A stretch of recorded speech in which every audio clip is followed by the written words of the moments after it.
protein from non-animal foods count?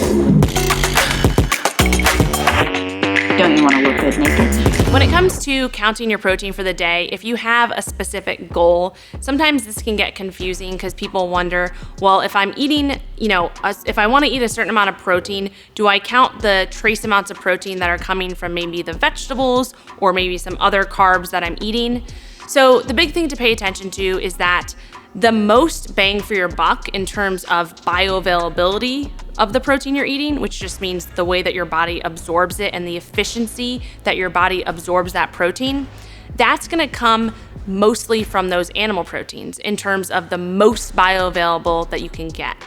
So if we're talking about consuming protein, we need to understand that you're going to get more of that bioavailable protein and a lot of nutrients from the animal-dense protein sources versus if you're counting trace amount of protein from vegetables and maybe some carbs and some fats and things like that. So what I like to do is not get too complex with this, especially if I'm tracking my food. I'm not gonna subtract out the protein that comes from those trace sources, but what I am gonna do is focus on the amount of protein that I'm getting from animal sources and make sure I'm getting enough of that in my main meals throughout the day.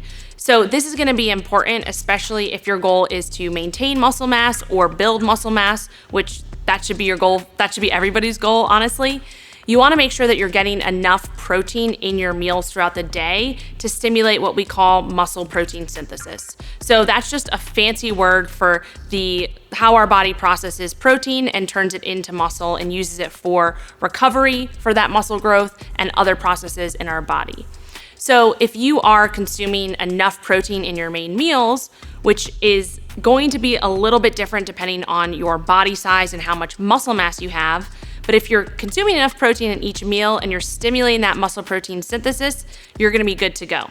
So around, I would say just a general goal would be about 25 to 35 grams of protein in your main meals throughout the day, really spread out between, if you're looking for optimization, I would say spread out between 3 to 4 meals a day to really emphasize hitting that muscle protein synthesis threshold multiple times during the day. I would say about 25 grams from high quality animal sources in each of your main meals throughout the day.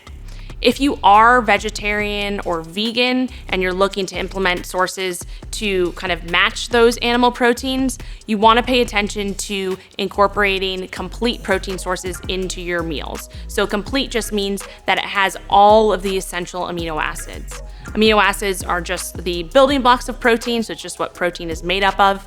And we have non-essential and essential amino acids. The essential amino acids are essential because we can't produce them in our body. We have to get them from the food that we eat.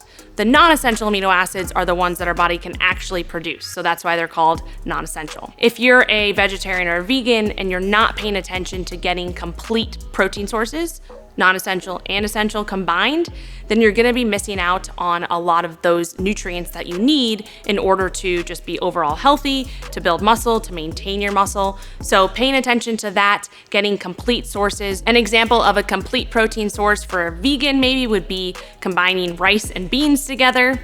However, that is gonna be higher in carbs, so you need to pay attention to that, especially if your goal is fat loss. You need to pay attention to the calories as well.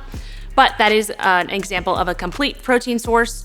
Or you can think about implementing a high quality protein powder that's made from maybe a plant-based protein. So hemp, pea, those are great sources of plant-based proteins, and those will have the essential and non-essential amino acids that you need in order to make sure that you are hitting that goal for the day. When it comes to collagen protein, this is something that a lot of people are wondering, like, should I count my collagen protein in my overall protein goal for the day?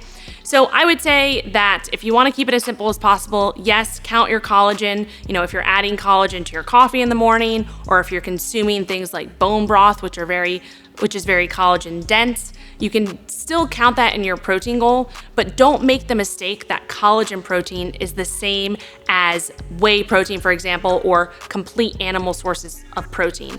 Because collagen is made of amino acids that are not complete. Collagen is gonna be more beneficial for like your joint health, your hair, skin and nails, things like that, versus the other complete protein sources, so whey any of the, animal foods you're eating, eggs, egg whites, things like that, that is going to be important for that muscle stimulus side of things. So making sure that you're maintaining the muscle mass, making sure you're increasing that muscle protein synthesis that we talked about. So collagen, yes, you can count it towards your protein, but just make sure that it's not something that you're substituting the other protein sources for. So to wrap this up, when you're tracking your protein throughout the day, just make sure that you're paying attention to getting enough of those essential amino acids throughout your day and paying attention to the amount of protein you're eating in each meal so that you can stimulate that muscle protein synthesis.